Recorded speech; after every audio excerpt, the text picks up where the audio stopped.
Welcome to The Explainer. Today, we're jumping right in to deconstruct an argument that tries to reframe a political movement. We're going to walk through, step by step, how the source material, a monologue from Fox News, builds its case.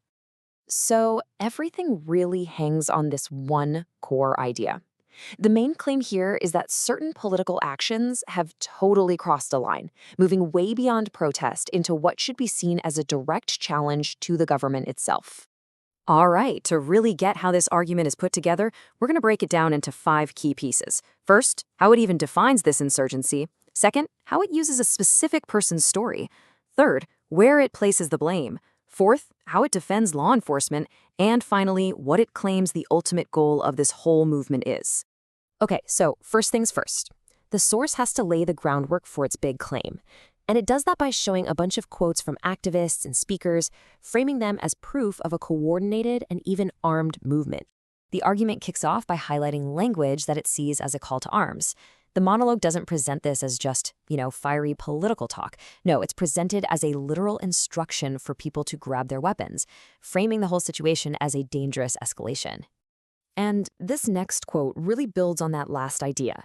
The source presents this concept of taking justice into their own hands as a key part of the ideology behind what it's calling an insurgency. So after making these big, broad claims, the argument zooms in on a specific person, Renee Good.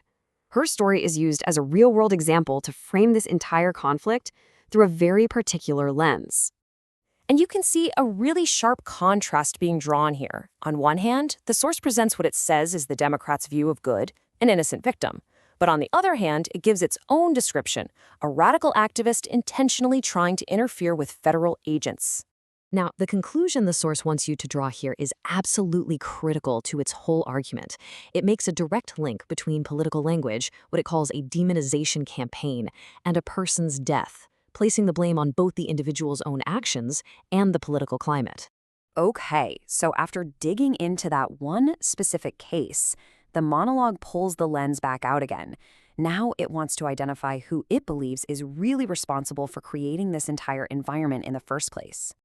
According to the source, the language coming from some elected officials is way more than just political disagreement.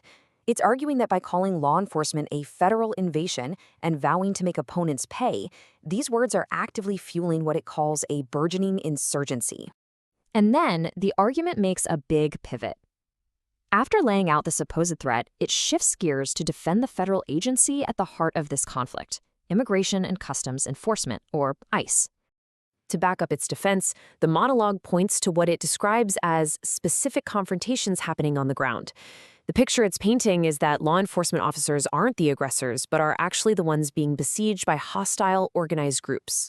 And that all leads to this very direct, rhetorical question.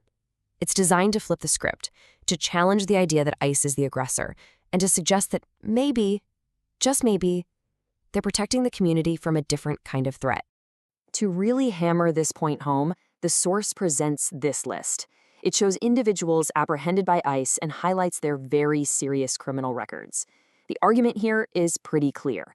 This is the kind of essential work the agency is doing, and this is what its opponents are trying to stop. So that brings us to the final piece of the puzzle. The source outlines what it believes is the ultimate endgame here. And according to this argument, it goes way beyond just policies on immigration. The claim being made is that we're past the point of just debating policy. The source argues that for these groups, the entire American system, its laws, its elections, its very foundations, is now seen as illegitimate, something to be torn down by any means necessary. And to back that up, it points to a really specific example. The monologue brings up a TikTok user allegedly pushed by foreign propaganda who told followers to make lists of their political opponents just by seeing who flies an American flag. So after laying out its entire case, from defining an insurgency to identifying its goals, the source wraps up by giving its audience a direct, though legal, call to action to oppose the groups it's been talking about. And this really brings us to a final thought. When you hear words like protest, riot, and insurgency all used to describe the exact same events, it's worth asking yourself how that specific choice of words is shaping not just your perception, but your entire understanding of the conflict itself.